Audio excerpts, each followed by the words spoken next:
Welcome, friends, to our educational series of videos where I'm going to introduce a few indicators that I use and which aren't very common.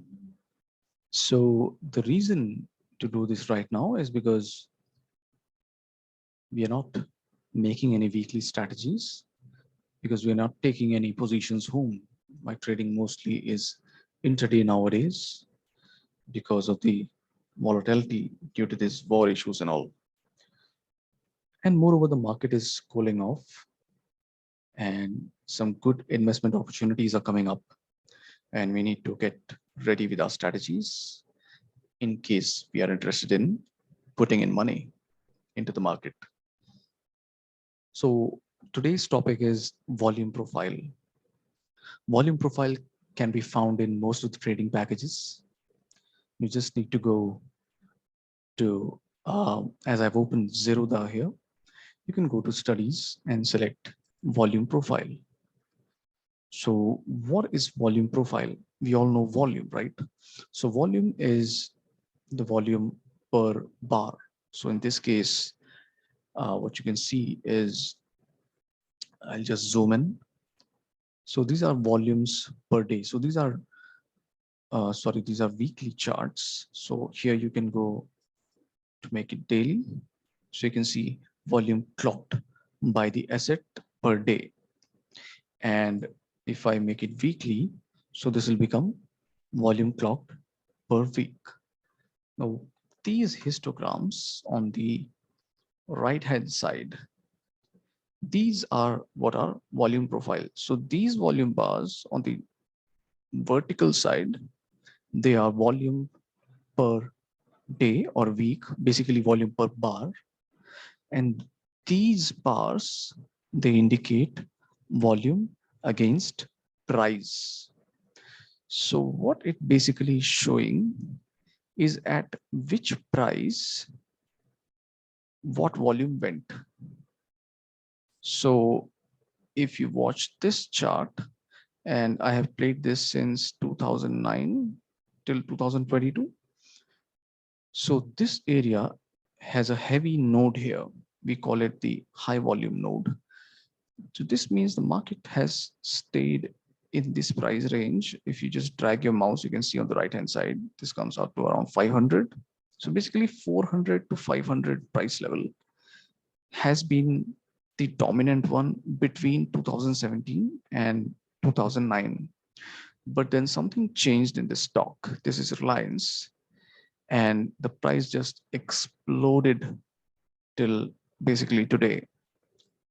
So what is the volume profile showing us? First of all, what are stock prices? They are nothing but an auction. There are two sides, and buyer side and the seller side both want a good price. So the buyer wants a cheaper price to buy the asset. A seller wants a higher price, a higher premium to sell the asset. Now, as an investor, you should be looking for the best value. Even in real life, we do this, right? So we should do this in stocks as well. We should not go for what the TV analysts say. We should do our analysis and decide what is the best. Am I getting the best value when I'm buying this particular stock? So how to look for fair value, और in Hindi भी से भाव, तो कैसे ensure करें कि हम एक अच्छे भाव में अपना माल खरीद रहे हैं? सो दोस्तों, the answer is volume profile. अब जैसे हम यहाँ पे देख रहे हैं कि इस रिलायंस का जो अच्छा एक फेयर वैल्यू है as per this chart is 400 to 550 level. पर अब मैं क्या इस प्राइस तक वेट करूं रिलायंस आने के लिए कि बाय बाय करूं? ये शायद कभी भी नहीं होगा हमारे लाइफ टाइम में. तो हमें दूसरे पॉइंट्स देखने पड़ेंगे. चलो ठीक है, ये तो आ नहीं सकता, ऐसे समझ लो. तो इसके अलावा क्या आ सकता है? ये देख रहे हैं आप, जैसे नोट जैसे बल्ज होके जो नजर आएंगे, these are basically good value areas. यहाँ पे आपको अच्छा भाव मिल रहा है. अब आप देखें, मैंने चार्ट थोड़ा सा जूम इन किया है, तो ये जो अपना वॉल्यूम प्रोफाइल थोड़ा बदल गया है. अगर हम इसको जूम आउट कर दूं तो वॉल्यूम प्रोफाइल उस हिसाब से बदल रहा है। तो इट इट मीन्स कि जितना मैं चार्ट पीछे ले जाऊंगा या आगे ले जाऊंगा उस हिसाब से मेरा वॉल्यूम प्रोफाइल वुड डिफर। तो हमारा अगर टाइम फ्रेम है लॉन्ग टर्म से मेरा मतलब है, देखिए मैं तो एक शॉर्ट टर्म ट्रेडर हूँ, तो मेरे लिए लॉन्ग टर्म हो गया ग्रेटर देन 1 ईयर। तो लॉन्ग टर्म इन्वेस्टमेंट्स के लिए आई वुड यूज वीकली, ये आप भले डेली या 5 मिनट चार्ट पे भी यही काम कर सकते हैं, बट देन इन्वेस्टमेंट के लिए I would say, long term investment के लिए I would say this is the right time frame, the weekly charts. तो क्योंकि हम इस प्राइस पे, जो 500 प्राइस पे हमें नहीं लगता कि रिलायंस आएगा, तो फिर हमें खरीदना तो है। तो क्या प्राइस ऐसा प्राइस है जो कि मुझे लगा कि यार ये भाव डिसेंट है खरीदने के लिए, दैट प्राइस वो भी, तो आप देखें जहाँ पे बल्ज ज्यादा है तो यहाँ पे है, यानी कि 2000 के आसपास अगर रिलायंस आएगा और मैं रिलायंस में फंडामेंटली इंटरेस्टेड हूँ तो मैं इसमें पैसा डाल सकता हूँ। नेक्स्ट लेवल क्या होगा? नेक्स्ट लेवल ये होगा, कौन सा एरिया ज्यादा सही लग रहा है मुझे? ये वाला एरिया ज्यादा सही लग रहा है क्योंकि इसमें ज्यादा लोगों ने पार्टिसिपेट किया है, ज्यादा शेयर्स एक्सचेंज हुए हैं। तो ऑफ कोर्स अगर नीचे आएगा, जितना नीचे आए इस भाव के नीचे उतना बढ़िया है, बट देन मैं ये आने का वेट नहीं करूंगा। अगर मुझे रिलायंस पसंद है मैं तो यहीं पे खरीद लूंगा अपना। अच्छा, जरा दूसरा एग्जांपल लेके देखते हैं, HDFC, लेट्स से अनदर दिग्गज स्टॉक।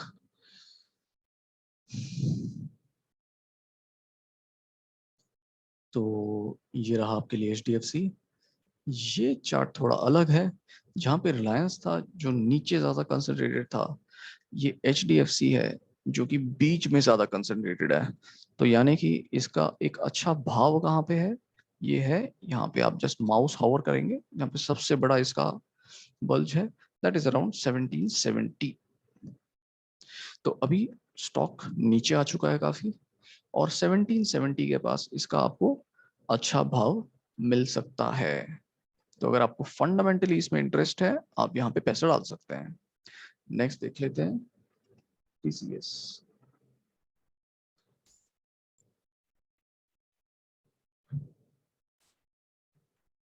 इसका भी नीचे की तरफ ज्यादा कंसंट्रेशन है लाइक रिलायंस।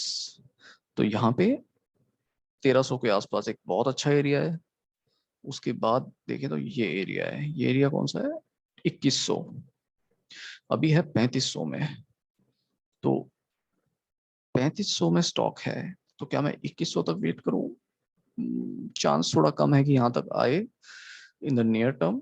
सो मैं कुछ और एरिया, अगर मुझे बहुत ही ज्यादा तड़प है कि ये स्टॉक लेना ही है मुझे, तो which is the another area that I can decide to buy eight?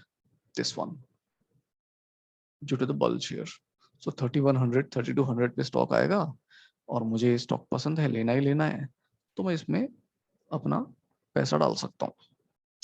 तो आप कहेंगे यार आप सिर्फ बड़े बड़े शेयर बता रहे हो, चलो थोड़े कम फेमस वाले भी देखते हैं, नौकरी देखते हैं।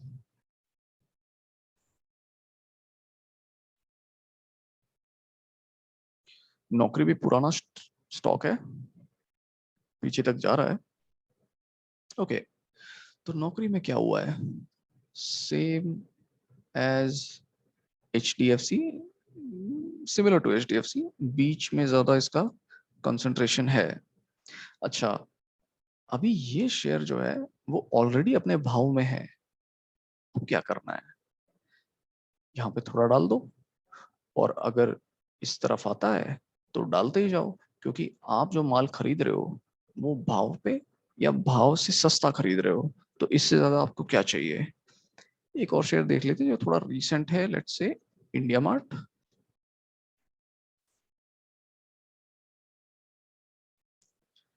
इंडिया मार्ट में क्या हुआ है?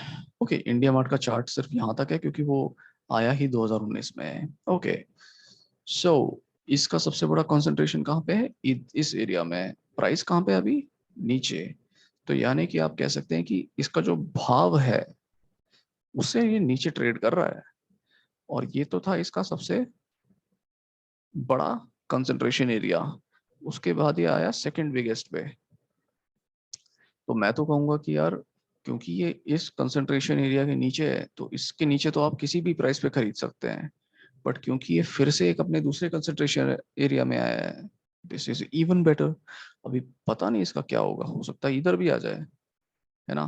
पर मोटा मोटा जो स्टोरी ये है कि ये इस मेन एरिया जो कि इसका वैल्यू एरिया है उसके नीचे है, तो this becomes attractive for a long term investment. और मैंने खुद इन्वेस्ट किया था दोस्तों एक शेयर में, इंडियन ऑयल कंपनी। ये मैंने किया था 2021 जैन में। कारण मेरे को निफ्टी 50 का कुछ शेयर चाहिए था जो कि अपने वैल्यू एरिया के पास हो। मुझे और कुछ भी नजर नहीं आ रहा था, ये एक ऐसा शेयर था जो कि मुझे लगा कि यार ये अपने वैल्यू एरिया के पास, इसका वैल्यू एरिया कितना आ रहा है, 93 के आसपास। और मैंने यही किया, मैंने धीरे धीरे बाय करना शुरू किया। इनफैक्ट थोड़ा नीचे भी आया था, मुझे और बेटर एंट्री मिली। ये 87 88 इन लेवल्स पे भी मैं खरीदता गया। और फिर क्योंकि मैं इतना लंबा नहीं सोचता, तो मैंने इसको जैसे ही 1 साल कंप्लीट हुआ, मैंने इसको निकाल दिया। तो अभी I am not carrying this share. But आप लोग ऐसा नहीं, आप लोग लाइफ लॉन्ग भी लग सकते हो। पर यही है कि यार अच्छे भाव में खरीदना। टीवी एनालिस्ट तो यहाँ पे चिल्ला चिल्ला के बोल रहा होगा कि भाई देख लो कि ये तो डबल हो गया, ट्रिपल हो गया है, और अभी ये तो आपको खरीदवा के ही रहेगा। तो आपको बोलना है भैया वेट करता हूँ और लेट मी सी कि मेरे को अच्छा भाव मिल रहा है कि नहीं। तो बेसिकली यही है स्टोरी कि आपको फंडामेंटली कोई भी कंपनी पसंद आ रही हो, उसको आप एक फिल्टर में डाल रहे हैं। किस फिल्टर में? वॉल्यूम प्रोफाइल के फिल्टर में। और आप चेक कर रहे हो कि यार भाव के आसपास है कि नहीं है, या भाव से नीचे है कि नहीं है। अगर भाव के आसपास है, भाव के नीचे है, झपट्टा मार के खरीद लो। और अगर भाव के ऊपर ट्रेड कर रहा है, you can wait unless it is really really really tempting.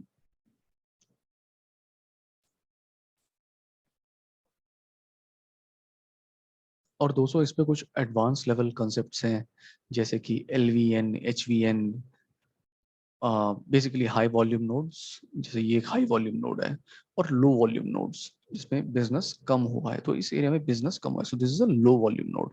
इनका सिग्निफिकेंस जो है, और जब थोड़े छोटे टाइम फ्रेम पे आ जाओगे, स्विंग ट्रेडिंग या डे ट्रेडिंग में आते हो, तो इनका महत्व ज्यादा बढ़ जाता है। सो वो हम करेंगे अपने एडवांस चैप्टर में। अभी के लिए I am just focusing on the investment community. So आशा करता हूँ कि आपको ये वीडियो अच्छा लगा होगा, और ऐसे ही हम इंफॉर्मेटिव वीडियोस के साथ आगे भी आएंगे। Please stay tuned, please support us bye liking, commenting and subscribing. Thank you very much.